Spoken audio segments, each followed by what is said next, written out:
morning.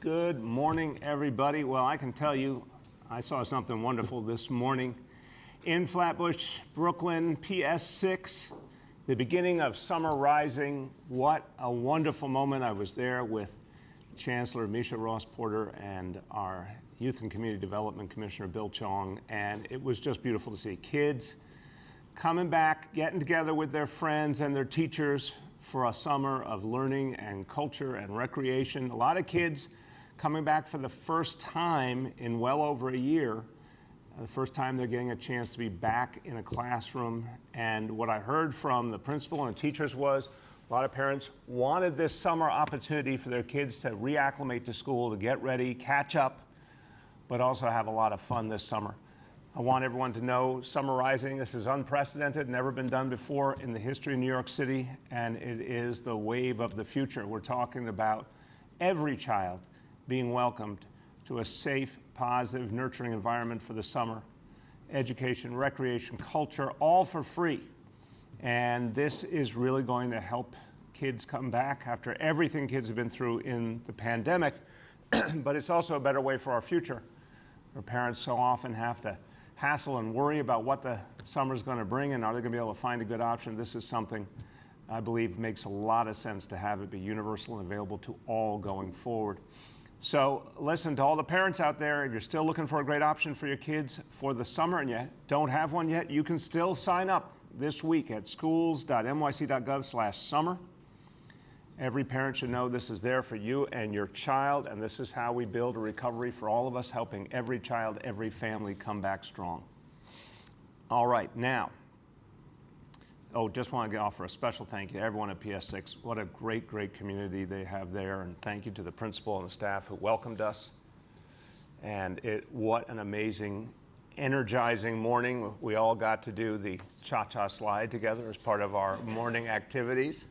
I think we're going to institute that at City Hall next. Okay, now, speaking of summer rising, we do have another thing rising, that's the heat. So a heat advisory today beginning at 11 a.m. So cooling centers are now up and running. The heat this week looks like it will be less intense than last week, thank God, for a shorter period of time. And we expect cooler evenings. So we're taking this seriously, but it does look noticeably better than what we experienced last week, and that's a good thing. So everyone, if you do need one of those cooling centers, you can call 311, and they will be available for you.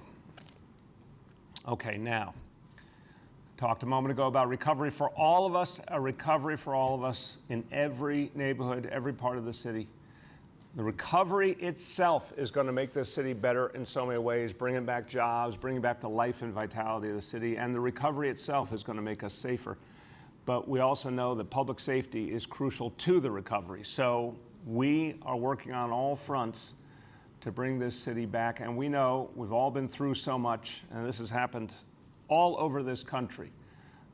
The horrible perfect storm of COVID caused so many problems and ills in our society, and we lost so many people, and on top of that, it unleashed a wave of violence all over the nation, in blue states and red states alike. All over, we've seen the same problems, but the solution is to fight back, work with communities, do what we've done before, things that work like neighborhood policing, precision policing, bringing our social fabric back together. These are the things that will make us safe again. It'll take a lot of work, but it can be done. We introduced a month or more ago our Safe Summer NYC plan, focus on community investments.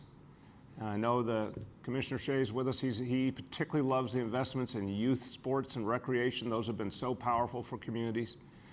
Making sure we have our cops where we need them, precision policing, reopening our courts, bringing them back strong, which is making a huge difference because finally we see the criminal justice system functioning and consequences for folks who have done the wrong thing. So a lot of progress, but a lot more we have to do. Now we want to show you some perspective here with this chart because we've been through tough times before in this city. Go back to the 70s, 80s, 90s, we saw tremendous challenges with violent crime. But this chart is a reminder of the ability of the city to fight back, Huge decline we saw in the 90s. We pushed that down further in the course of this last decade. Now, we saw the pandemic take us in the wrong direction, but we're going to turn it around again. Today, we're going to talk about what we saw in the month of June and very important indicators in the month of June when it comes to what's happened on our streets. Look, we have a long way to go, but we saw some real progress. We saw some change in the month of June, particularly in two crucial categories, shootings and murder, and that speaks volumes to the impact of the work of the NYPD working with communities, but also the impact of the recovery itself. All these pieces are starting to work together. So comparing June of 2021 to June of 2020, shootings down almost 20%, number of victims down over 26%, murders down 23%. A lot more work to do. Overall crime year-to-date slightly down, but a lot more work to do. And you've seen some of the indicators lately. Major gang takedowns, which you'll hear from the commissioner on, the Times Square Safety Action Plan, which has had a big positive effect, the increased investment in community-based solutions to violence, crisis management system, cure violence, the impact of the economic recovery, all of these things coming together. So we see the beginning of something better. And now to tell you about it, and particularly to focus on some of the big victories the NYPD has scored with those gang takedowns, my pleasure to introduce Commissioner Dermot Shea. Thank you, Mr. Mayor. It seems like old times. I'm here with all the papers spread out in front of me for a crime press conference. It's a great time to take stock 6 months into the year of where we are, not only in June, but for the first 6 months of the year. And I'll talk about that in a moment. But first, I'd like to talk about the work that we are doing across a broad spectrum. So I'll start by just saying thank you to Jeff Madry and Chauncey Parker for the work that they're doing with the community relations side of the house, and it's imperative. And the Mayor, Mr. Mayor, you touched on it with the work that we're doing with Kids First across this city, with community groups across this city. It's integral to what we're trying to do. Then I think of three buckets here. I think of the quality of life that we still have. We've done some good work on, but believe me, I get the complaints, and when you complain and send me those letters and emails, I read them directly, so I know that we still have work to do on a few fronts, but we have made some progress. And then you look at the crime.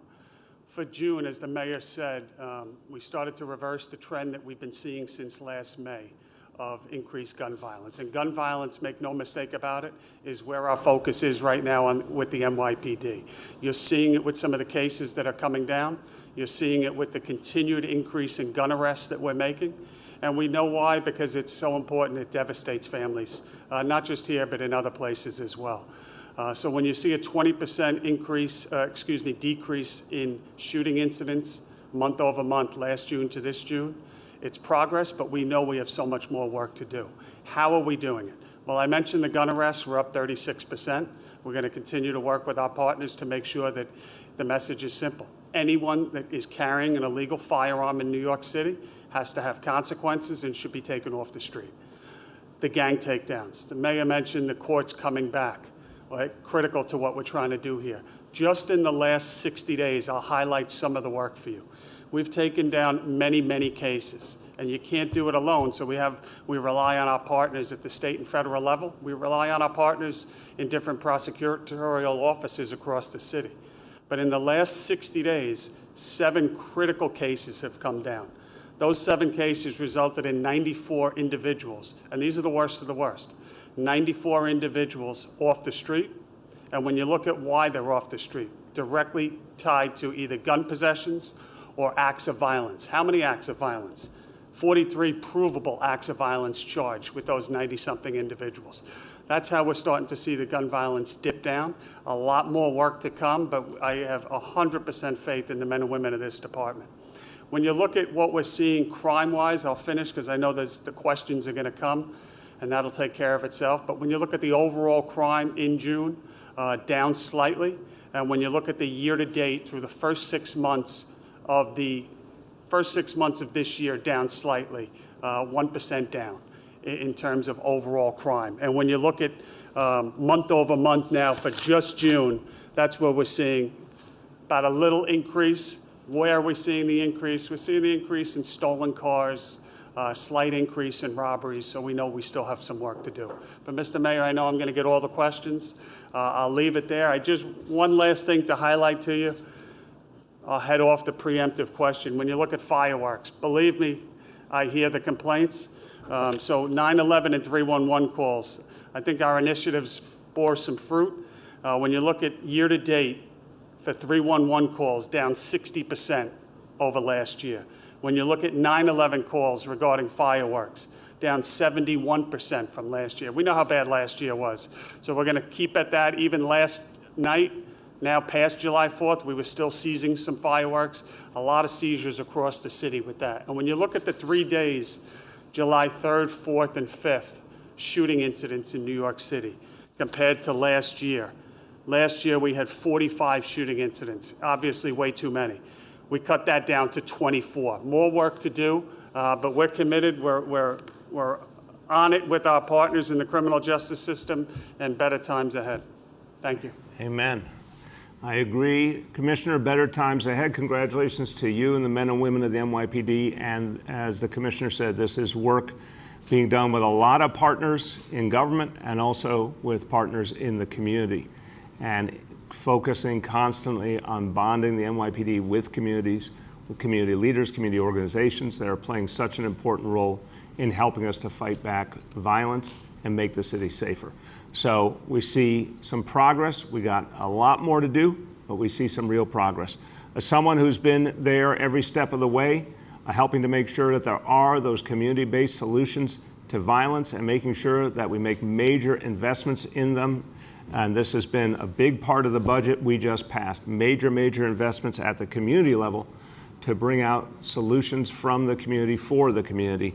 My pleasure to introduce the chair of the City Council's Public Safety Committee, Councilmember ADRIENNE Adams. Thank you so much, and good morning, Mr. Mayor. Good morning, Commissioner Shea. I am so happy about the positive development in our June crime stats, particularly in the categories of shootings and murders, and I'm encouraged by the latest numbers we're seeing. But as you said, Commissioner and Mayor, there's still so much more work to do to bring down gun violence and make our city safe for everyone.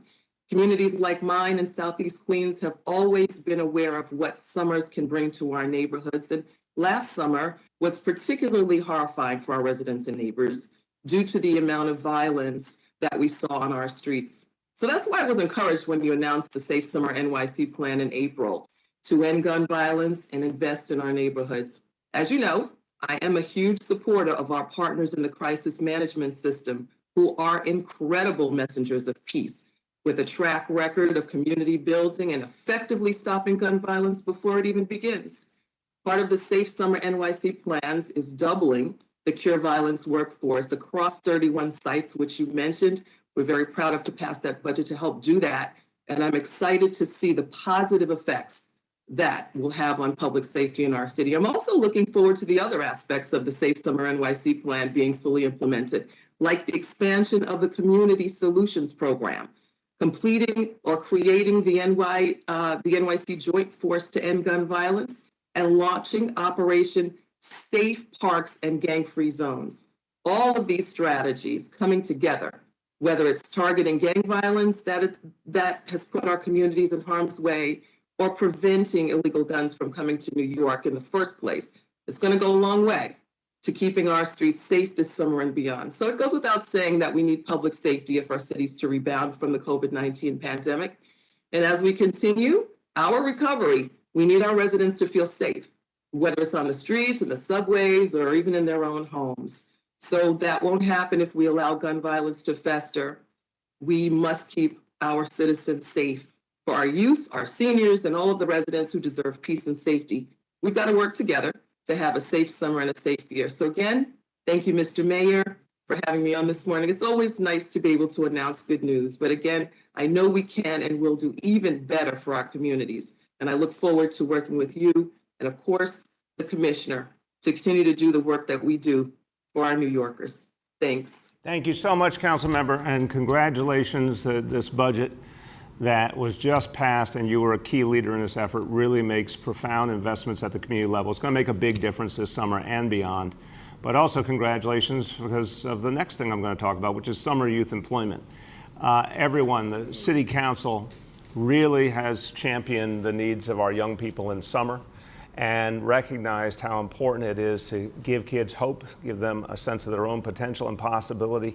It's the right thing to do on so many levels, and it also is one of the ways to create a whole new and better environment in every neighborhood. So summer youth employment has been something we've been building now for years. I'm happy to say this year we're going to be matching our all-time high of 75,000 young New Yorkers in summer youth employment.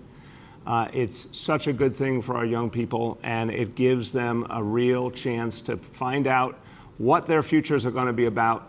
And to all of you out there who are employers, and if you want to help a young person, I know a lot of people have come forward this year and said, I want to help bring New York City back. I want to contribute in some way. Here's a great way to do it. If you're an employer, you can hire a young person this summer through the Summer Youth Employment Program. You can give that young person a whole new opportunity and a chance to see their future.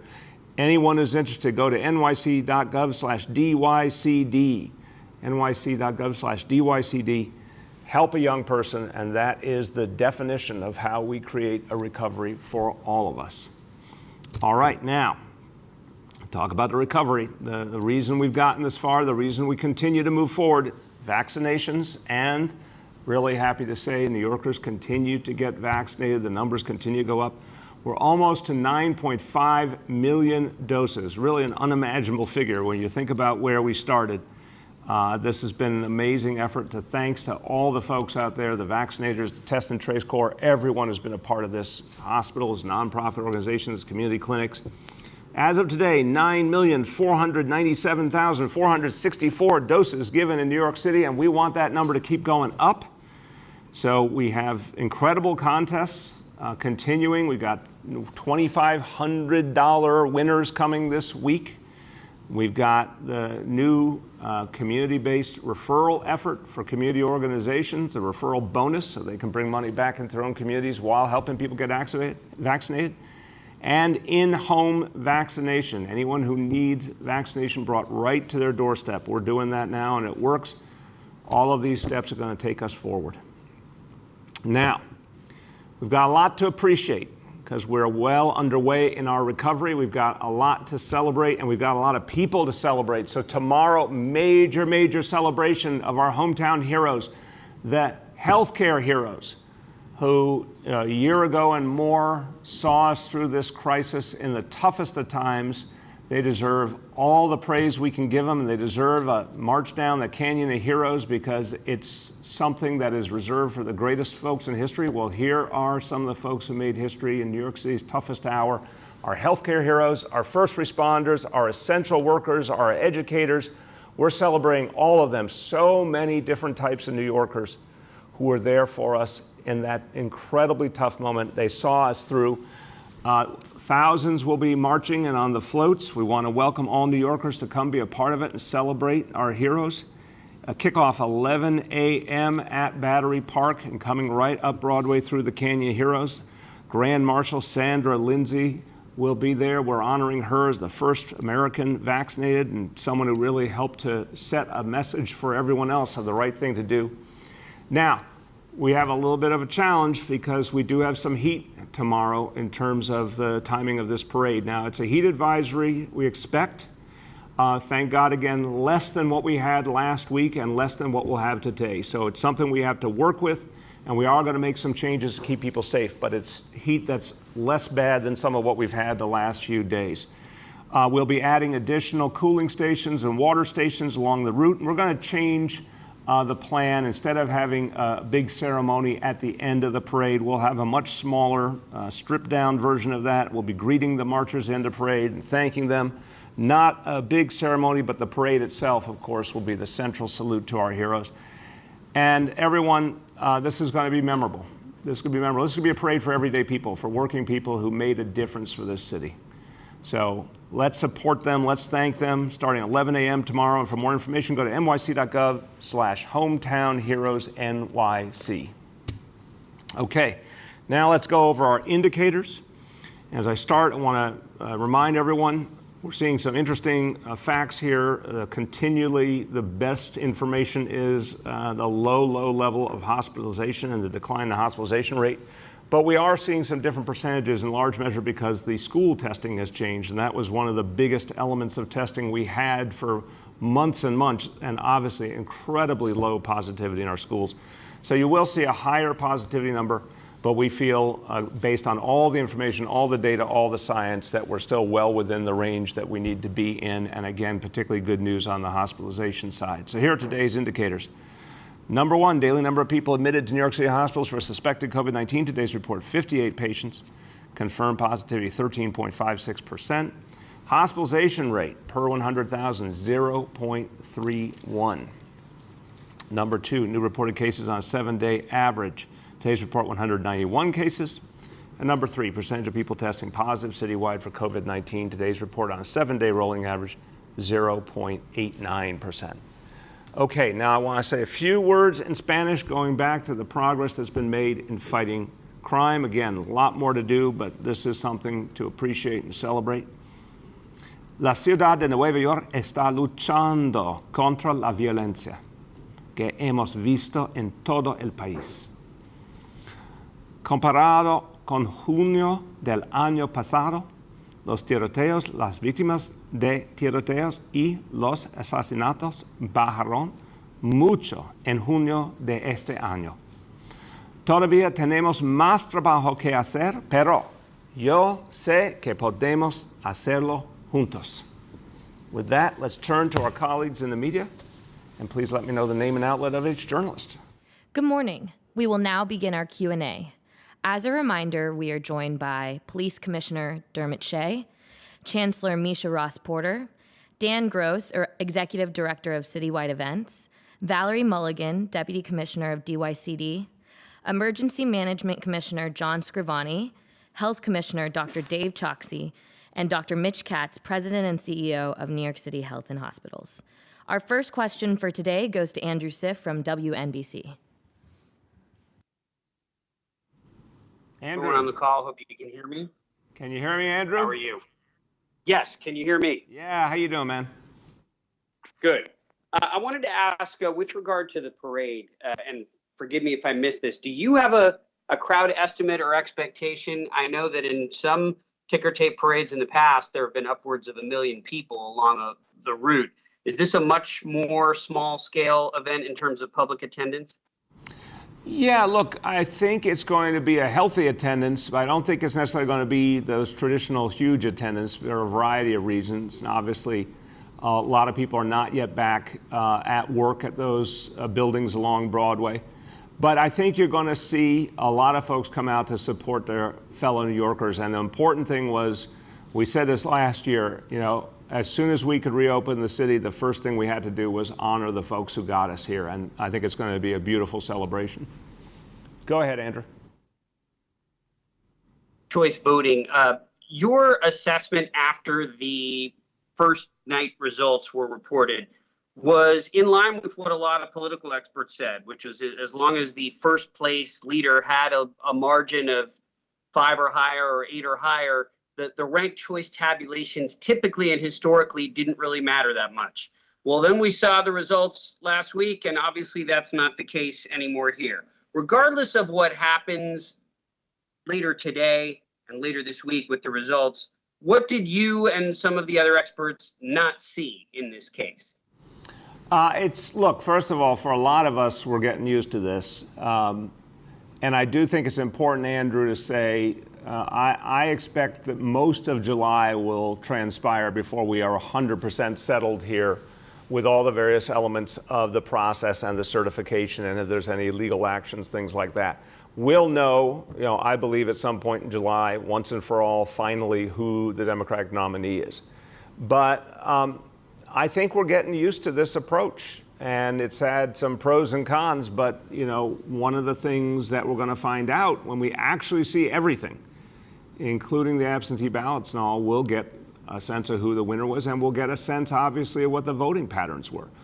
I want to see, did people use their ballots to the fullest? This is the question for me. The ballots being fully utilized, numbers 1 to 5, really empowering voters versus, the concern I've had all along that maybe a substantial number of voters would only put their first place choice and not do anything more and waste their vote. So we need to get that whole analysis to understand fully what happened here and what we need to do about it for the future. Our next question goes to Juliet from 1010 Wins. Hey, good morning, Mr. Mayor and everybody on the call. So I did want to follow up on the election. Were you disappointed with the turnout in this election, given that this was a mayoral election and election for major New York City posts? No, not at all, Juliet. I mean, look, turnout was strong under all the circumstances we're talking about here. We're coming off of COVID. June primary instead of September, ranked choice voting, everything in the mix there. I think turnout was strong. I would love to see it keep going up because obviously 2020 was stunning turnout, and I'd love to see that become the norm. But I think it's hard to fully assess given all the aberrant realities. So no, I'd say strong under the circumstances. I want to see us do better going forward. Go ahead. Okay, and this is both for you and for Commissioner Shea. What do you say to people who continually defy police? We've had incidents at Washington Square Park again over the weekend, people who are not dealing with the curfew and continuing to make noise or not leave. And when they defy the police and then they complain when they're getting arrested or getting summonses and there are consequences, what do you say to them? And Commissioner, what do you say to them? Yeah, I'll start and I'll turn to Commissioner. Look, I think the approach that we have taken, and this goes back years and years, and we've reiterated again now, is folks are told really clearly what those boundaries are. And if after getting repeated instructions from police, you ignore those instructions, of course there's going to be consequences. I don't know why some people think it's the right thing to do. It's the wrong thing to do, obviously. You do not ignore the instructions of a police officer, period. But I want to say, Juliet, it's very, very few people. It's a city of 8.5 million people, the vast, vast majority of whom are law-abiding and want to work with the police. The number of people you're talking about at this point is really infinitesimal, and we should keep that in perspective. Go ahead, Commissioner. Yeah, Julia, I think there's a range when you look at some of these situations we're seeing. You try to handle it, through dialogue. Maybe it escalates to a summons being issued. So there's a range of ways that it can be handled. And then, the summonses in many ways, that should have consequences. Somebody should have to answer to that and pay that summons, whatever it is. But I want to be clear. What we saw again this weekend was a small number of people actually putting their hands on cops or spitting on a cop. And now we're into a different reality in my view. And I think somebody should go to jail. And I'm going to continue to say that to, in this case, the Manhattan DA or whatever borough it comes up in. There should be stiff consequences, or it is a very slippery slope in incidents like that. Go ahead. Our next question goes to Michael Gartland from the Daily News. Morning, guys. Hey, Michael, how you been? I'm good. A couple of questions. I wanted to ask about a shooting that occurred about a month ago in Bushwick. And the thing about it that kind of jumped out at me is the fact that in this incident, there were 3 guns involved. And, there was the shooting itself, of course, in broad daylight. But the fact that 3 people felt comfortable enough to carry guns around in the middle of the day and take them out seemed like something we haven't seen before, like 3 people out of a group of, 7 or 8. And I was wondering if Commissioner Shea could comment on the fact that it seems like these 3 people felt that emboldened to do that, and talk about, what the deterrence for that should be. Is there enough deterrent to prevent people from feeling comfortable enough carrying guns around in the middle of the day and letting them off in the middle of the day? Yeah, Michael, let me start and turn to the commissioner. I appreciate the question. I know it's earnest. I'm always a little amazed when people say things we haven't seen before in New York City. I and many New Yorkers have seen many things like that for a long time in this city. It's not something that just started in this new reality. It's unacceptable. We won't stop until it's resolved. But we went through hell this last year. We went through a perfect storm that brought out some things. But I also want to say, unfortunately, we have seen things like this in the past, and the answer is always to fight them back. That's why that chart you saw earlier, Michael, reminding us of what we went through decades ago and how we overcame it. NYPD and communities together, things like CompStat, things like precision policing and neighborhood policing. And we will do it again here. I agree with you that there always has to be a sense of consequence. And I think the increased number of gun arrests, the fact that the court system is now functioning better, you see the gang takedowns, you see more and more people who have committed violent crimes going to prison. We need more of that to continue to show people consequences, but I really do believe it has begun in earnest now. Go ahead, Commissioner. Yeah, Michael, thank you for the question. I mean, obviously, this is a topic I've spoken about many times. This chart here details gun arrests in New York City. It goes back 23 years. As far back as this chart exists, we've seen more gun arrests in June for the last 23 years. And my belief is it goes even further. For the first 6 months of this year, we've made more gun arrests than at least the last 23 years. So to your point, we are seeing more guns on the street. We've made tactical assignments of personnel, whether it's upstaffing at the end of last year into the beginning of this year, our gun violence suppression division. That's how you see these cases come down, targeting the worst of the worst. We also have, obviously, officers out in the right spots, deployed intelligently, operating constitutionally, and making on body camera arrest after arrest after arrest of individuals with illegal firearms. This will change when you start to see consequences.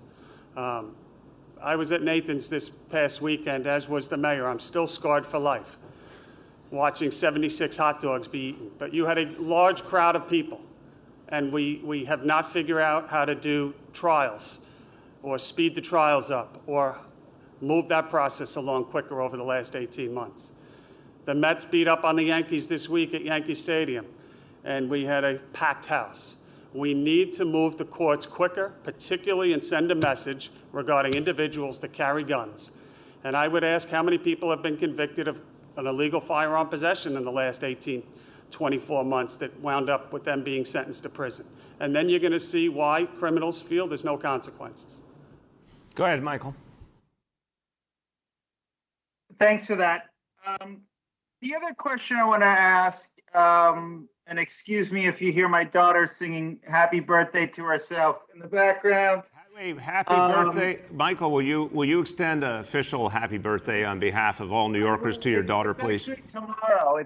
It's tomorrow. So, we're ramping up here. I wanted to ask you, when you were elected in 2013, there was, discussion about, is there a mandate? There's a plurality, not a majority vote. There was that kind of discussion back then. And with ranked choice, we're seeing, what is now a pretty thin margin. And for whoever emerges victorious here, I was wondering if you could talk about kind of the challenges that go along with that. I don't know if you kind of agree with my assessment. You might not, but there are going to be some challenges, I think, for whoever wins because of how close things are. And I was wondering if you could talk about that and maybe talk about what some of those challenges might be if you kind of agree with the premise there. Well, I don't actually, Michael. In my case, in the primary, it was 41% in 2013, and in the general, it was 73%. I don't know how you get more of a mandate than that. I found that whole discussion very strange back then. I've been watching elections for a long time. The folks who choose to vote are the stakeholders. And when they make a decision, period. the bigger the margin, the better in terms of clarity, but it does not matter. If it's one vote difference, the people still decided. So I would put that aside. I'd say the next mayor will, by definition, have a mandate. They will have gone through a really rigorous selection process and prevailed over a lot of other, talented candidates. They will be the mayor. They will have the mandate, period. Now, they need to, of course, work with everyone and, continue to build a sense of as much consensus as possible in the city, particularly as we're recovering. But I find it not accurate to say that a mandate isn't a mandate when it's clear there's been an extremely, careful, exhaustive process and someone's the winner, period. Our next question goes to Katie Honan from the Wall Street Journal. Hey, good morning, Mayor de Blasio. How are you? Good, Katie. How you doing? I'm good. I have a question about tomorrow's parade. Is there any specific reason why it was held July? I know hot weather in July, it's not really a big surprise, and this isn't tied to a championship or anything. So considering the heat and how it will affect, I think the essential workers probably deserve a huge crowd and a long ceremony. Is there a specific reason why it was July and not later on in the year where? Absolutely. It was about us reopening, and we said it was going to be one of the first things we did. Happened to be July. But in the end, I think it is the right thing to do to honor these heroes, the first available opportunity. Look, yeah, it's summer, it's hot, but as the commissioner just said, Yankee Stadium was full this weekend, et cetera. The people are coming out to events. We really need to honor the people who saw us through, and I think they're going to have a great reception, and it's going to be a historic moment any way you slice it. Go ahead, Katie. Thanks. And my second question is, speaking of the heat, I had read a story, I believe in the Post and a few other places wrote about what's seen as a lifeguard shortage at city beaches. Fewer, I think a couple hundred fewer than they usually have. And then even what's been popular or what's been seemingly every year in Rockaway Beach, where there seems to be different staffed guards at various beaches. Perhaps it's issues with the union. I just wanted to get your take on if there is a lifeguard shortage and if there's a concern because the beaches have been particularly busy. No, the beaches are safe. There's a national lifeguard shortage. That's a true statement. New York City's done better than most parts of the country, and we have the lifeguards we need for the essential work, which is keeping the beaches and pools safe and having coverage during the hours when they're formally open. We didn't get to do some of the extra programming we would normally do, but we definitely had the core we needed. In fact, we're adding more lifeguards as each week progresses, as people get trained and they come on duty. So, no, I'm very comfortable that they're safe, and we're going to keep hiring people now and build up for the future. Our next question goes to Kristen from the Staten Island Advance. Good morning, Mr. Mayor. How are you today? I'm doing well, Kristen. How you been? I'm okay. Little rough day today, not gonna lie. First day back from vacation, so. You're loud, Kristen. You're loud. Sorry about that. So I have two questions about cooling centers. We got a few questions actually from some Staten Islanders wondering if pets are allowed at the cooling centers. I checked the city's website and I can't find anything that says yes or no. All right. Let me turn to Commissioner Scrivani, and he's pretty new on the job. Let's see if he knows this one, because I actually can't formally answer that question. So our Emergency Management Commissioner, John Scrivani, what do you say? So, Mr. Mayor, you are right. I do not know the answer to that, and I will get that answer immediately and get it back to Kristen and get it on 311 so we have it available. And on the website. Kristen, you've done us a public service.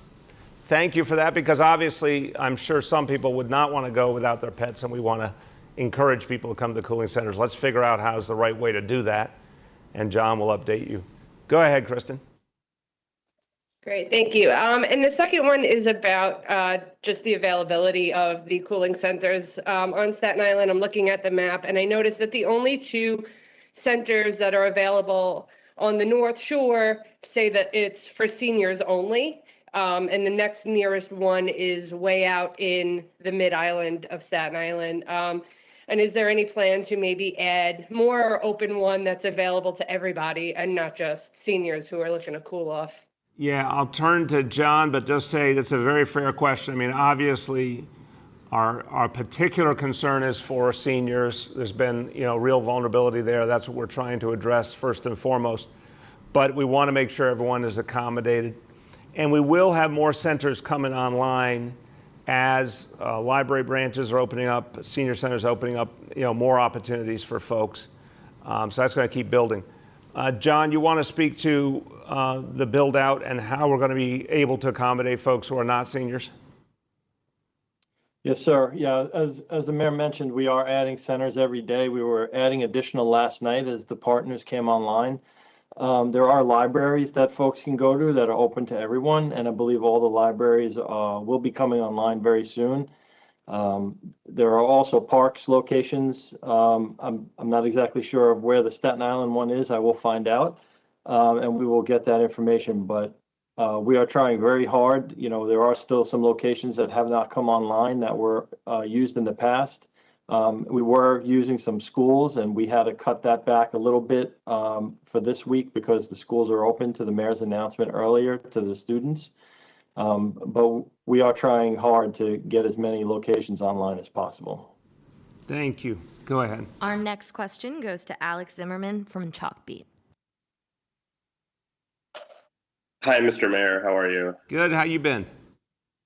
Been doing all right. So I just had a couple questions here about summarizing. The first one is just we've been hearing from some summer school sites that they didn't get complete rosters of which students are enrolled until the last minute, and therefore didn't have enough staff to accommodate all of the students who are arriving today. We were at one Manhattan site where students are being directed to sit in an auditorium for the day. It also sounds like some community organizations are being asked to accommodate more students than they were contracted for in some cases. And so I'm just wondering what's being done to staff up the program right now and deal with those situations, and how many more additional staff are needed.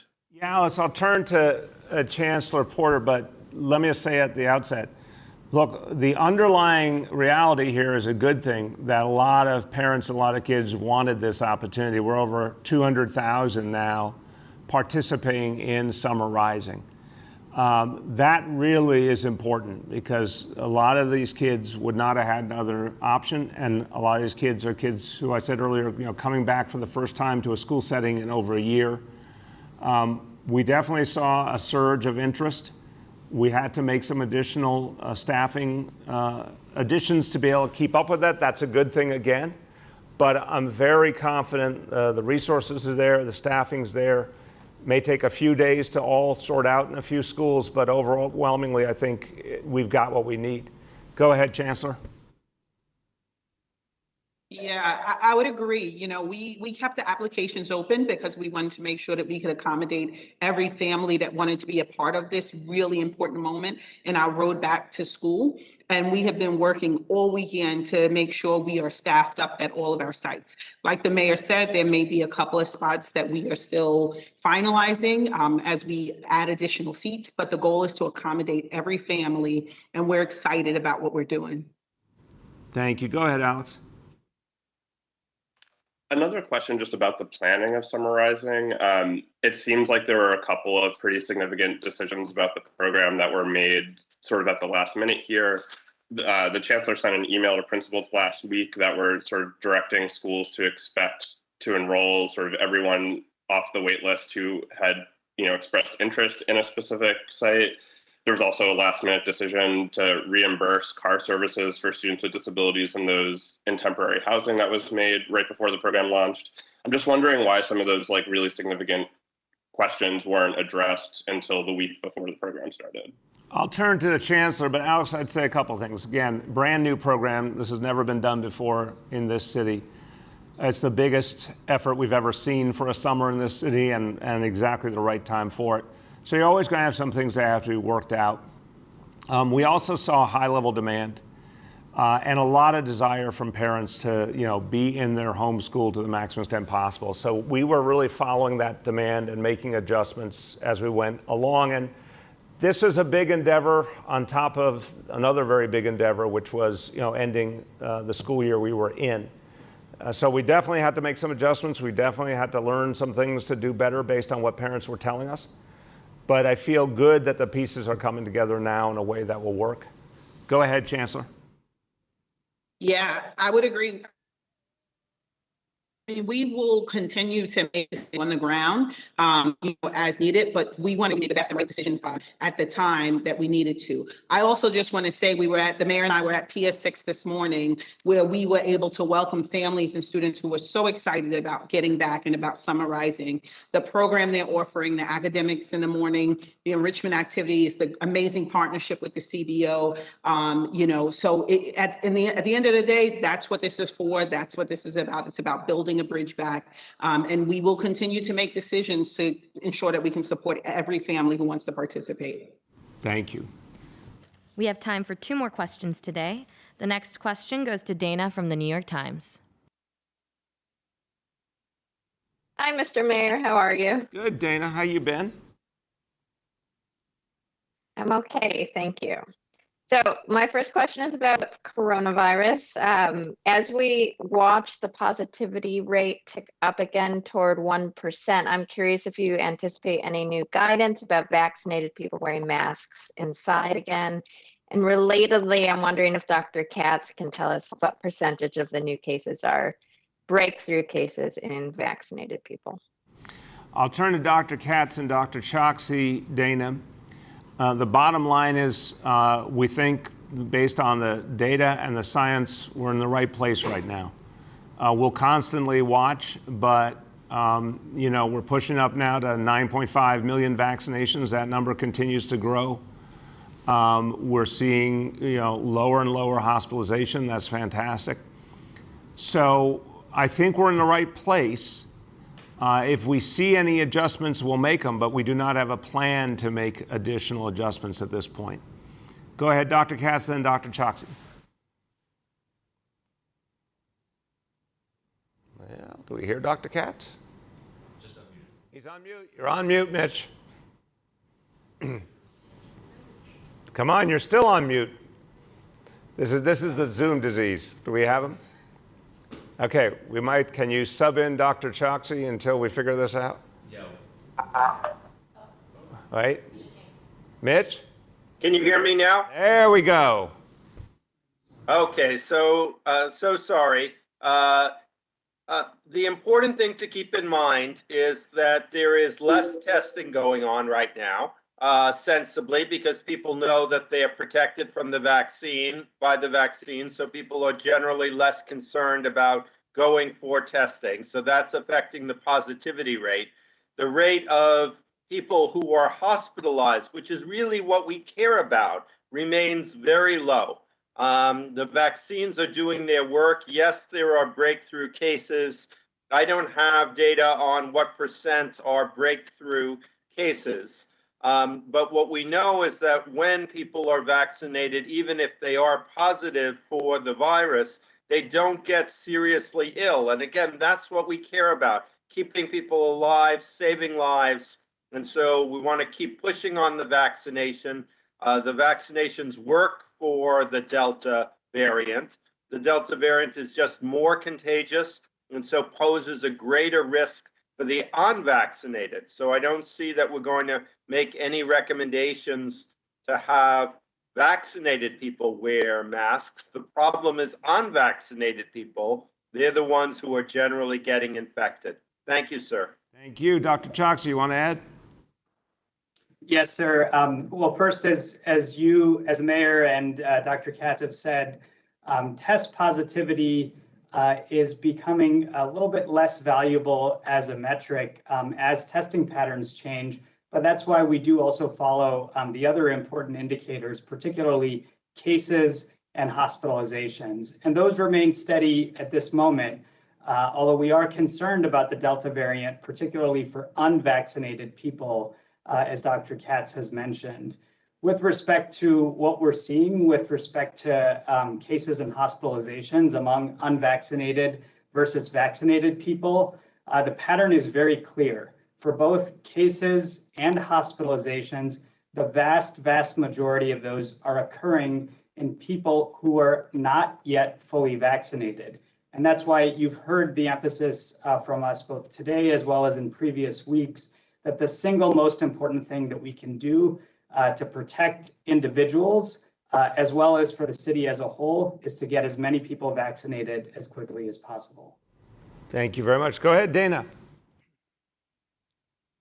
Thank you. And if Commissioner Shea is still on the line, I have a question for him. Sitting right next to which me, is so it's even better than on the line. He's sitting here. Oh, yeah, even better. I forgot about that. So the police have said that gangs play a big role in gun violence, but the gang takedowns so far involve relatively few crimes, 43 when there were 1,600 shootings last year. So can you give us some numbers on gang shootings and murders over the last 18 months and why you think this takedown strategy is effective? And also just how the pandemic and conversation around policing is affecting your approach?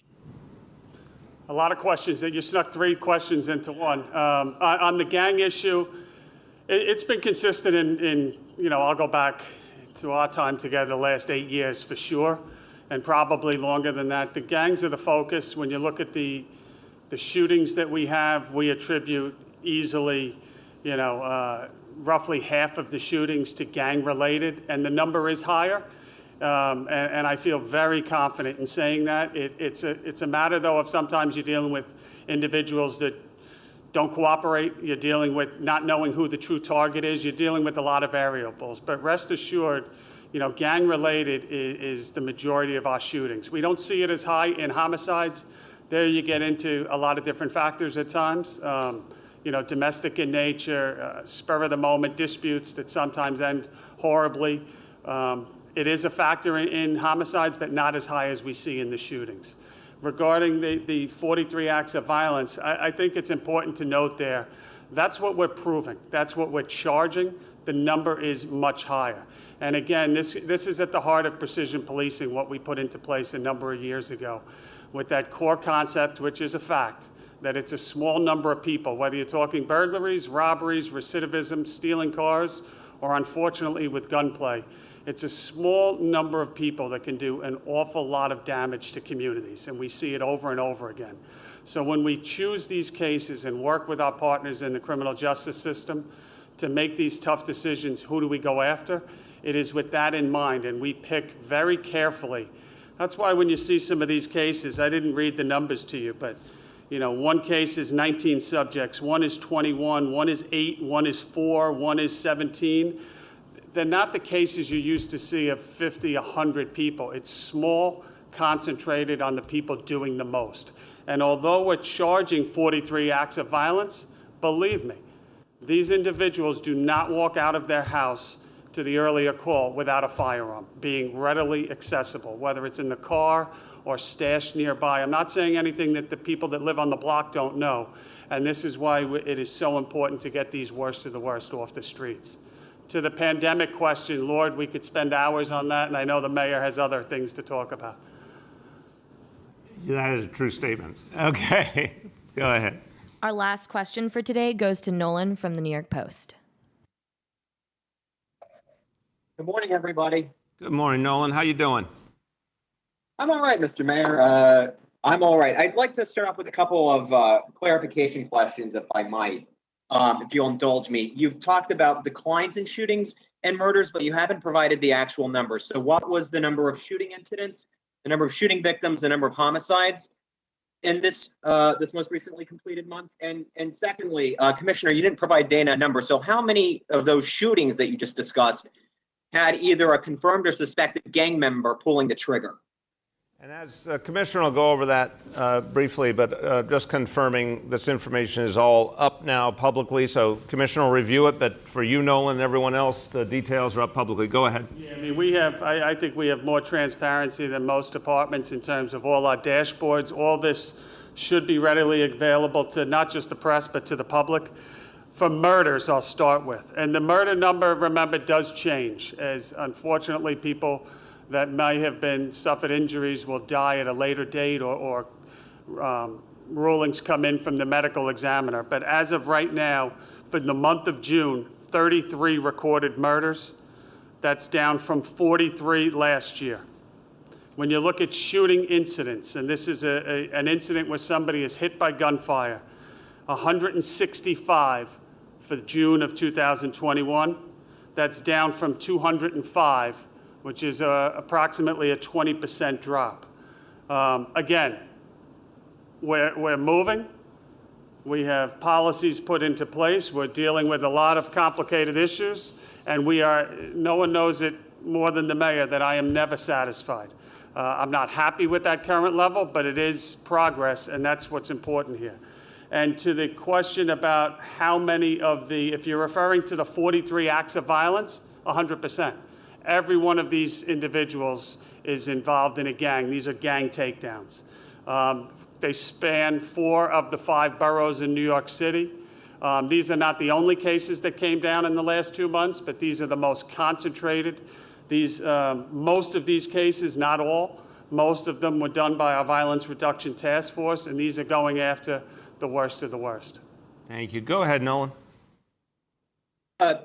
All right, sorry. I think there was a bit of confusion there. I was asking about the broader number of shootings. How many of those have you tied back to someone who is either suspected or confirmed of having gang affiliation? But I do have another question I'd like to ask, and you brought the former chief of the department, Terry Monahan, over to City Hall.